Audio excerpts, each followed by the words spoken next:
Ребят, всем привет! С вами канал группы компании «Трактористы» из Нижнего Новгорода. Сегодня мы с Алексеем готовим для вас видео по обзору на МТЗ-82.3 в двух разных комплектациях. Перед началом этого ролика хотел бы попросить перейти на канал к ребятам из ИГТ, это Иркутский завод гусеничной техники. Мы ссылку на их канал оставим в закрепленном комментарии. И под последним видео передать им привет от трактористов из Нижнего Новгорода. Ребята снимают классные видео, показывают не только свои успехи, но и неудачи, и рабочий процесс. То есть очень интересные видео, на наш взгляд. Если вы не знали об этом канале, я бы попросил вас от себя тоже перейти, посмотреть, если понравилось, то подписаться и передать привет от нашей компании «Трактористы» из Нижнего Новгорода под последним видео. А сейчас мы переходим к обзору на 82.3. И первое, что мы покажем, это выгрузку этих тракторов из фур. Они к нам приехали. Два 82.3 и один 82.1 с балочным мостом. Ребятам из ИГТ большой привет и респект.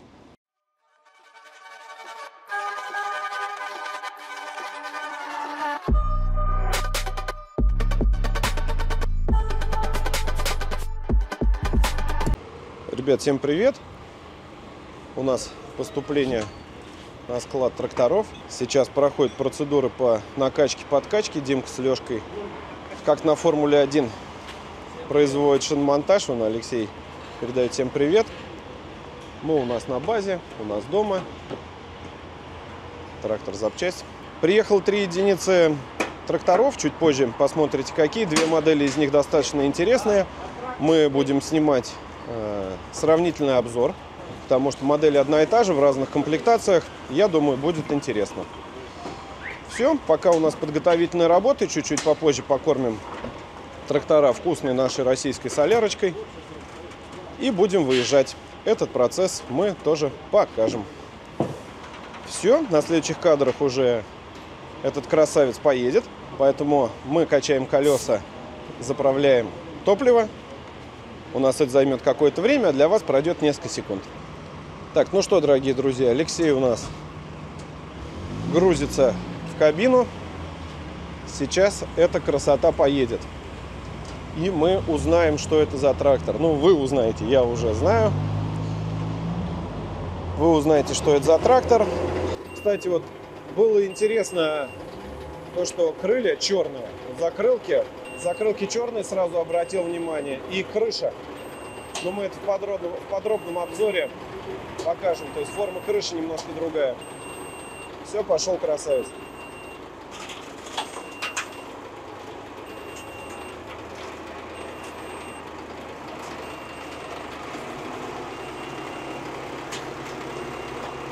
Итак, у нас это МТЗ-82.3 в средней комплектации для этого трактора. Это легко можно понять по колесам. Они у нас идут 18,4 на R34. То есть это комплектация 0.0. 0.06. Ну что, Лешка поморгает нам? О! Все, первый пошел.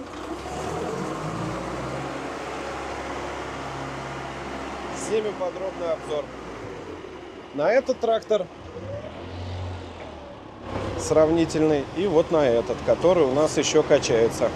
Но здесь уже опытные трактористы поймут различия. То есть это другая комплектация, также 82.3, только в комплектации 0.05.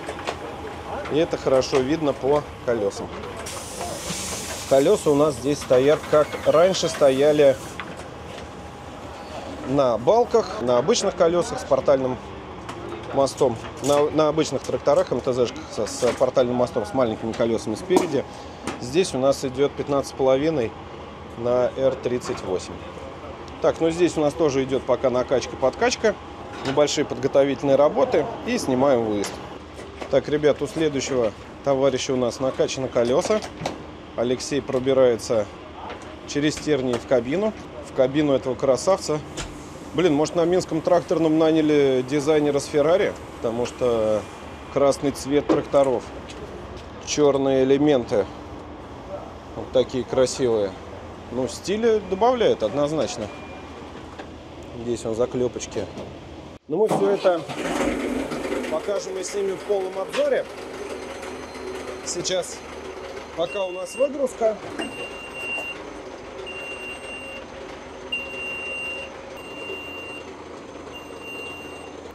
Алексей на опыте.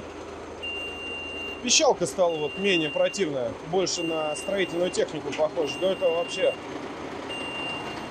отвратительно звучало, но свои функции выполняла отлично. Людей разгоняла в радиусе 50 метров.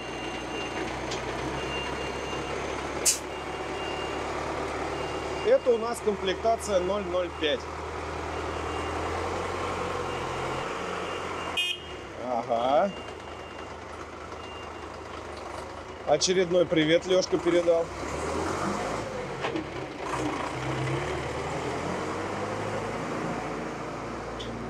Все, умчался. У нас остался третий трактор. Наш привычный работяга 82.1 с балочным мостом. Все, сейчас тут произведем манипуляции и на выезд. Так, ребят, ну вот и третий у нас на выход, как говорится. Это у нас простая балка, но почему-то наши ожидания были, что новые трактора в красном цвете с балочным мостом все будут на широких и высоких задних колесах. То есть уже идут которые 34-е. Но нет. Оказалось, что вот нам прислали балочный мост, и у него колеса, как и были ранее, 15,5 на R38. В общем, как-то странно. Балочка тоже новенькая, красивая, красная. Все, выгрузка окончена. Далее перейдем к обзору. Мы хотим сравнить две комплектации. Это 82.3 в комплектации 005 и 82.3 в комплектации 006. Итак, друзья, начинаем наш обзор. Назовем его «Двое из ларца, одинаковых с лица». Но есть нюансы, как говорится. Итак, у нас сегодня на обзоре МТЗ-82.3 и МТЗ-82.3. Два одинаковых трактора, но в разных комплектациях. Здесь у нас представлена комплектация 006. Она считается средней. Здесь комплектация 005, то есть для 82.3 это самая простая комплектация.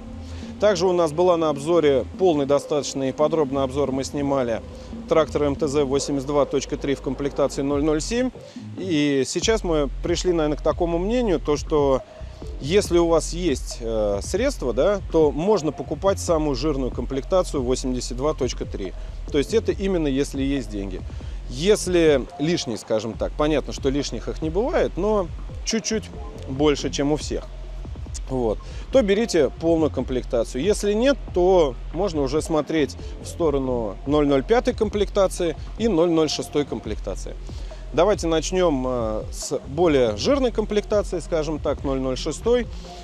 И увидим, что, видимо, на белорусский завод МТЗ переманили дизайнеры из Ferrari, так как у нас все трактора пришли к красному цвету. У нас появились вот такие вот черные накладки с боков. То есть накинули стиль ребята на трактор. Стиль. Стиль. Вот ответ на все. У крыльев вот мы с Алексеем заметили то, что 82.3, который у нас был буквально 2-3 месяца назад к нам поступил, у него такого черного стайлинга не было. Здесь он есть, немножко изменен пластик, вот в отличие от 007 комплектации, которая была у нас на канале, то есть капот другой формы, другой, немножко другой, нет вот этого плавничка по центру, другое расположение получается фар. У нас на 007 комплектации, которая была, фары стояли вот эти, вот тут вот. Хочу обратить внимание, что оптика ближнего света, она идет линзованная, оптика дальнего света, она идет обычная лампочка, то есть галогенка. И на значок тут не поскупились, такой огромный значок МТЗ. Здесь вот решетка стала больше. То есть по пластику у нас две комплектации 005 и 006, вот по капотному пластику они одинаковые.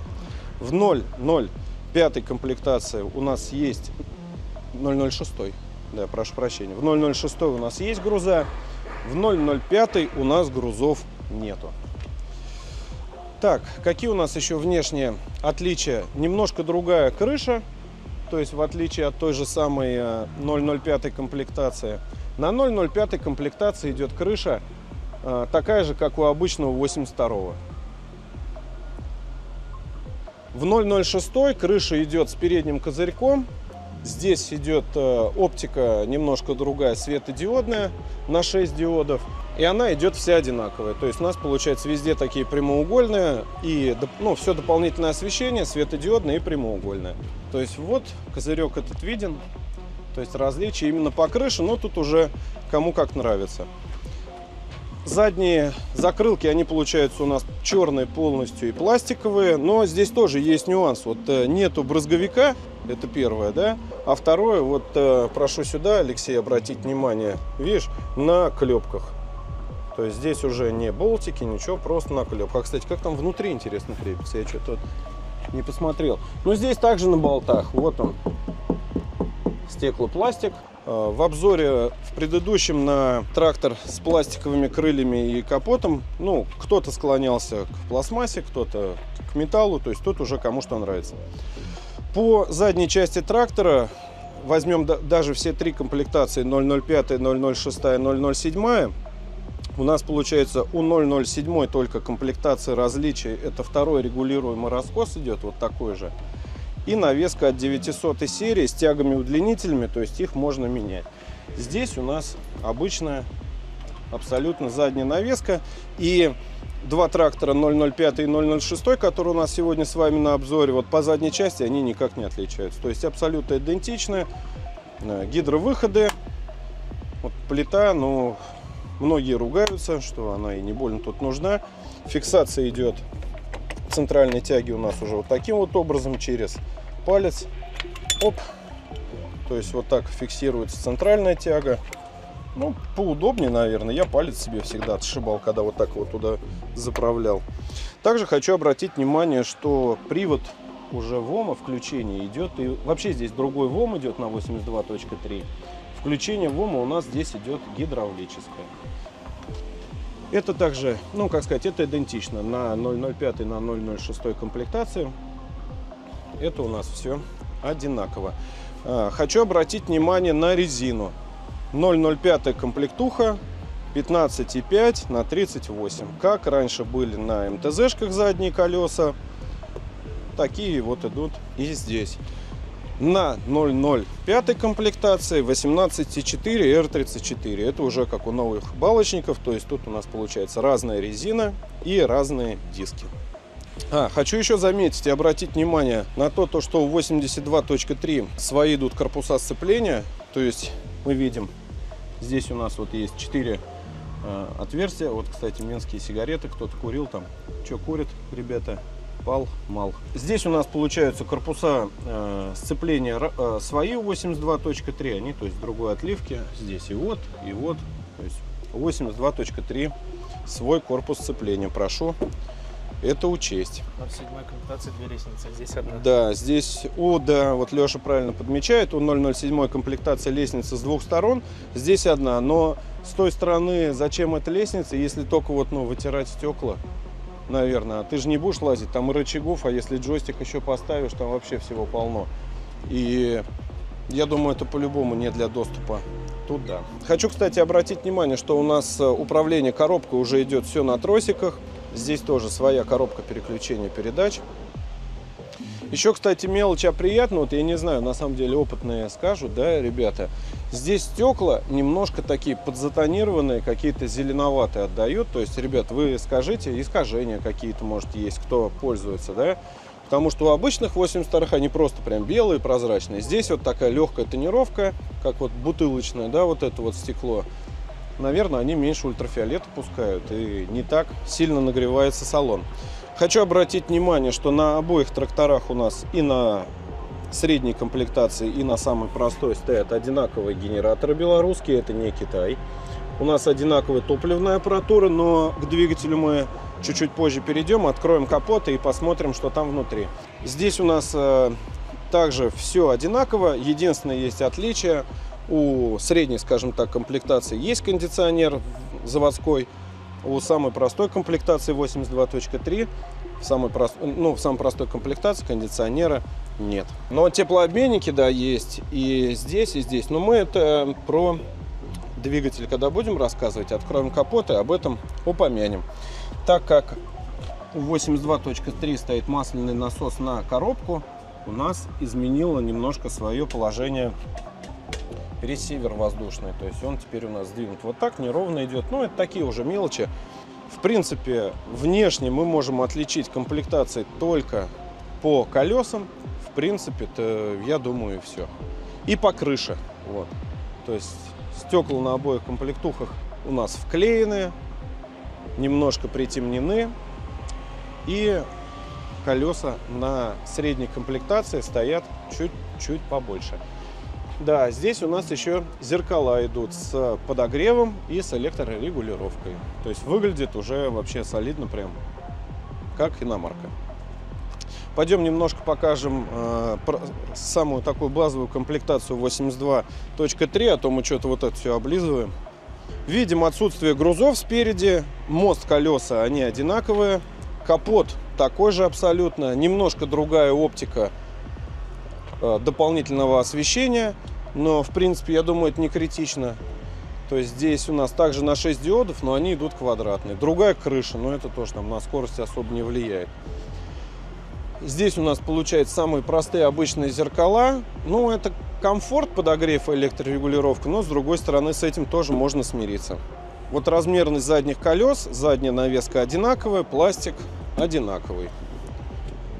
В принципе, пока вот супер каких-то там кардинальных изменений нет. Но там больше комфорта по салону, по кабине мы это покажем. Так, ну что, дорогие друзья, давайте тогда сейчас мы откроем капот у двух тракторов. Там тоже есть что показать. Начнем с базовой комплектации. Нам с Алексеем сразу бросился в глаза радиатор. То есть здесь радиатор идет, у него верхние и нижние бачки сразу идут приварены. То есть он полностью алюминиевый, бачки приварены. Как на ваш взгляд, лучше это или хуже, вы уже судите сами. Аккумуляторы у нас у обоих тракторов стоят в кабине. Дышать этими газами придется. Так, генераторы у нас также одинаковые на обоих тракторах. Это получается радиоволна Беларусь 1400 Вт. Они абсолютно одинаковые, на два ремня, различий нет. Поскольку здесь нет кондиционера, тут и нету радиатора кондиционера, но теплообменник все-таки на фильтр масляный он стоит. И еще вот мы с Алексеем, кстати, заметили, да, вот как так? У нас это идет трубка управления, точнее трубка на масляный насос на управление, который идет. Тут гору гидрообъемное рулевое управление, и идет трубка с насоса, и она находится прям вот вплотную к глушителю. Я уж не знаю, может я что-то не понимаю и все нормально будет, но на мой взгляд, вот с Алексеем мы подумали, что это будет нагревать масло. Пусть тут и небольшое пятно контакта, но здесь вот площадь. Такой вот косячок или нет, напишите. Напишите в комментариях, оставьте свое мнение, нам это важно. В принципе-то эти трубки достаточно близко, да, Лех? То есть, ну, будет, наверное, поднагревать. Еще из неудобного, кстати, какой момент. И на стандартной комплектации, и на средней комплектации. У нас вот эта вот штука, она теперь только ее откручивать. То есть мы сейчас покажем, там, где капот закрыт. Но здесь у нас получается так, то чтобы добавить гидравлику, нам надо откручивать вот эту черную декоративную накладку. У нее нет никаких там ни газовых упоров, ничего. С одной стороны хорошо, да, моноциклон не надо снимать при открытии капота, да, каждый раз его куда-то девать, да. Но с другой стороны, вот минус такой, что чтобы добавить масло в гидравлику, надо откручивать, получается сколько, 2 болта. На 2 болтах она держится, вот и вот. Тоже не знаю, хорошо или нет. И, кстати, еще есть прикол, пацаны. Это 2 форсунки на омыватель. У нас вот одна она, вот она одна. И к ней идет шланг, который просто-напросто не подключен к бачку. Он не подключен. И тебе дают право выбора. Ты можешь включить либо вот эту форсунку, вот эту верхнюю, либо вот эту. И по заводу-то подключена-то вот та. Сейчас Леша вам сбоку покажет. Ну как, это круто или нет? В общем, мы не ругаемся, просто констатируем факты. И, ну, каждый обзор нас чем-то удивляет. Вот, пожалуйста. А, еще и фильтр вот такой поставили. Короче, ребята, хочешь эту, хочешь ту. Леха, а если тройник поставить вот сюда? И две, да, расход будет большой, но сыкать будет отовсюду. Это у нас стандартная комплектация. Здесь у нас таких вот из новомодного чего-то только радиатор. Ну, ты как считаешь, обслуживаемый радиатор будет или нет? Ну, наверное. Можно будет его помыть? Но помыть, я думаю, нет. Но потечет, это варить тоже, везти куда-то, снимать, кто алюминий варит. Не знаю, Лех, как плюсы, так и минусы. Давай по топливной аппаратуре еще скажем, что здесь у нас она на обоих тракторах, то есть у стандартной комплектации, у средней. Топливная аппаратура одинаковая, двухрычажка. Это у нас получается отечественная. То есть это не импорт. То есть тут только подкачка. Так, ну в принципе-то остальное все, наверное, вы знаете уже, ребятки. Компрессор. Посчитаем, сколько тут без кондиционера у нас лопастей. 3, 4, 5, 6 лопастной металлический вентилятор. И пойдемте к средней комплектации смотреть, что у нас под капотом там. Здесь у нас уже, так как есть кондиционер, стоит радиатор кондика. Другой стоит радиатор именно на двигатель, то есть здесь с бачками он, то есть его можно будет и помыть, и промыть. Он тут что-то торчит, а это резиночка какая-то, ну оставим, это так и было. Также 6 лопастей, но здесь на самом деле сам радик кажется побольше, да, то есть у него такой он пошире. Думаешь, такой же? Останемся каждый при своем мнении. Здесь тот же самый косяк с трубкой, которая вплотную к глушителю идет охлаждение, не охлаждение, а насоса рулевого управления. С теплообменником у нас идет масляный фильтр, ну это понятно, змеевика. По охлаждению масла у нас нету, его убрали в угоду радиатора. А? Ну, пережат немножко шланг, да. Да, что у нас? Компрессор кондиционера только, осушитель, шланги, которые относятся к кондиционеру, и все тоже различий каких-то капитальных здесь нет. Такая же история, кстати, у нас, Лех, с этой. А здесь включена другая форсунка включена. Здесь другая включена. А тут второй, потому что нету, Лех. Да, второй нет. Здесь вот нет второй форсунки. Тоже, вон, смотри, засунули как-то вон. О, криво, косо. Родная форсунка отсутствует. Не родная, но там их две, видишь. Но вот гидравлику удалить, давай, кстати, покажем эту накладку. Вот она, пластиковая накладка. И у нее, получается, она, во-первых, и гремит. А во-вторых, ее... А, здесь даже не болты, Леш. Мы, может, зря ругались, сами не досмотрели. Здесь у нас идут такие вот барашки. И чего? Ну, а дальше надо выкрутить этот. А дальше надо выкрутить вот этот. Ну, неудобства. В общем, какие-то неудобства. Либо, Леха, откручивать вот здесь вот кронштейны, прям видно, болтики на 10, вон они. И с твоей, и с моей стороны. А здесь петли уже привернули поинтереснее, чем на 953-м. А, 952.3 мы снимали. Вот сюда вот просто на один болт на десятку петли крыши поставили. Тут все поинтереснее. Ладно, в общем, ключ на 10 нужен будет, чтобы открутить и долить гидравлику. Да, итак, ребят, еще обратили внимание с Алексеем, вот при пристальном изучении, здесь у нас получается другая крышка блокировки. Сейчас мы вам это покажем. Другая, в отличие от МТЗ 82.1, то есть это все-таки более глубоко переработанный трактор. Здесь крышка блокировки у него своя. Также по включению ВОМа у нас здесь идет уже из кабины включается, то есть 540 тысяч оборотов, либо привод от колес включается просто тягой. То есть это уже идет как на МТЗ, сравнить 2022. Здесь у нас уровень масла в коробке шикарный. Ну и также вот под кабиной провода, тросовое управление. И подушки кабины, они другие тоже. Вот не знаю, почему не ставят на 82.1, если это более комфортный. То есть верхний кронштейн у кабины он тот же, здесь кронштейн такой же. Именно сами подушки немножко другие. Ну, можно добавить комфорта ребятам трудящимся и поставить более хорошие подушки кабины, чтобы было меньше вибраций и было комфортнее работать. Сейчас закрываем капот и перемещаемся в кабину, смотрим отличия. Начнем с более простой модели, так скажем, с базовой, и потом уже перейдем в модель средней комплектации. Супер каких-то изменений нет. Хочу сразу обратить внимание на сиденье. То есть здесь у нас сиденье обычное, самое вот такое простое, безрамочное заднее стекло. Боковые форточки у нас такие же, как и на 82.1. Ручка только с одной стороны для вентиляции в тракторе без кондиционера. Это, конечно, ну, такое себе. Здесь у нас только с левой стороны есть форточка. Здесь уже открыть стекло не получится. Ну, если только откручивать болт и ставить ручку. Так, давайте пробежимся по органам управления. Здесь у нас ручной газ, евро розетка трехконтактная, обычный прикуриватель, 2 USB порта 5-вольтовых. Здесь у нас идет включение уже в ОМС кнопки, блокировка дифференциала, передний мост. То есть у нас это все идет уже на кнопочках.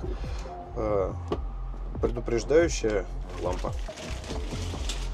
На стекле, как и в других моделях, у нас указана схема КПП, какие скорости, вперед-назад, органы управления, ручной тормоз, КПП, диапазоны. Здесь у нас идет заяц-черепаха, здесь у нас идет реверс-редуктор. Было бы на самом деле намного удобнее, чтобы зайца и черепаху поменяли местами, то есть рычаги расположения с реверс-редуктором. То есть здесь бы мы вперед-назад переключали, здесь мы бы переключали заяц-черепаха. Вот это было бы очень круто. Хочу обратить внимание на то, что даже в самой простой версии у нас трактора идет магнитола уже с USB с AUX, Belarus Tractors. Самая простая, но тем не менее какая-то музыка изначально уже будет. Не надо мучиться, что-то ставить, покупать. Две колонки. Это работает, это поет песенки, все отлично. Радио ловит. Кстати, радио, да, здесь есть антенна, то есть будет ловить радио неплохо. Отсутствие кондиционера, но кран печки почему-то все равно есть. Потолок у нас выполнен из черной ткани. Стойки выполнены из черной ткани. Тут черная ткань. Дополнительное освещение органы, плюс брызгалки, печки, все включение здесь. Нового образца у нас идет лампа, она сейчас у нас не включена, вот с такой вот кнопочкой. Вот, в принципе-то и все. Панель приборов уже современная, которая комплектуется большое количество тракторов. Я сейчас обратил внимание, что и 20-ка к нам недавно приезжала, вот у нее такая же уже идет панель с бортовым компьютером, с 3 кнопками управления. Все, на этом все. С базовой комплектацией 82.3 давайте перейдем в среднюю, скажем так, комплектацию. И здесь нам уже сразу в глаза бросится сидушка. Сидушка идет не пневмо, но она идет с 2 подлокотниками, которые еще доступна регулировка этого подлокотника, то есть на какой высоте он будет находиться. Это удобно. Сиденье вообще другое, то есть и другой материал. А здесь вот так вот отпечатано. Это не нашивка, это просто принт. То есть это у нас идет подголовник. Он, наверное, по высоте тоже регулируется. Сейчас посмотрю.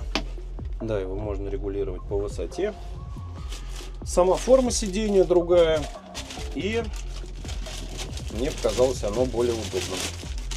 То есть вот наличие подголовника, подлокотников, Это добавляет комфорт. Также безрамочные стекла, также открытие форточки только с одной стороны, но в данной комплектации есть кондиционер. Поэтому здесь не так страшно, что нету второй форточки. Так, здесь все прям один в один. Евророзетка, прикуриватель USB, ВОМ, блокировка, передний мост, ручной газ. Также схема у нас идет на стекле, наклейка. Также черная крыша тканная, то есть не кожзам, это все ткань. Абсолютно такой же светильник в кабине. Как-то очень странно здесь расположили, решили, что вот тут лучше пропустить, и вот так вот сделали, но здесь орган дополнительного освещения. Мигалка, брызгалка, подогрев зеркал. Вот кнопка. Это управление зеркалами. Магнитола такая же. Управление кондиционером. Здесь у нас колонки Беларус Тракторс. Здесь, понятно, у нас идет кран на печку, потому что здесь кондик, и шланги для конденсата. По управлению ручной тормоз, скорости, диапазоны. Леха пришел. Заяц-черепаха, реверс тут вот реверс и панель. Ромка, смотри, удорожание нашел. Ну, На USB посмотри. вижу. Да, я уже сказал. Слушай, ну во многих есть, да, блин, что-то современный мир. Пластик, это резина. Да, теперь резина. Вот. По идее, по салону, кроме сидений, каких-то кардинальных изменений нет. Удобные подлокотники, удобное само по себе сиденье. Оно подпружиненное. Сейчас будем подводить итог этого видеообзора. Так вот выглядят эти красавцы.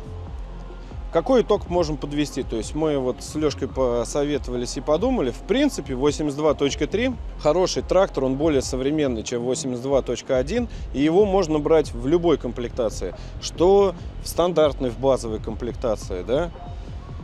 Что в комплектации, которая средняя. Здесь уже больше упора идет на комфорт водителя и оператора. Что в самой жирной комплектации 007. Здесь все зависит от вашего бюджета. То есть, если бюджет позволяет взять вообще 82.3, то, на мой взгляд, ну, в современном мире, да, понятно, что весь мир ушел уже намного дальше. Да? Мы потихоньку, точнее не мы, а белорусы потихоньку догоняют. Но 82.3 это хороший трактор, это интереснее, чем 82.1. По уже комплектации это уже вопрос бюджета, ну и само собой задач. То есть здесь нет дополнительных грузов на задних колесах. Они там по-моему, 40 килограмм на каждое колесо или по 80. Две плюхи ну то есть 160 килограмм на заднюю ось накидываем. Но уже все это идут мелочи. Сиденья как не было и не будет, наверное, пневматического в 007 комплектации. Его можно поставить и докупить отдельно. Принимайте решение сами. Наше мнение такое, то что 82.3 заслуживает внимания. Это хороший, интересный трактор. Оцените свой бюджет, какие задачи у вас стоят, и спокойно берите.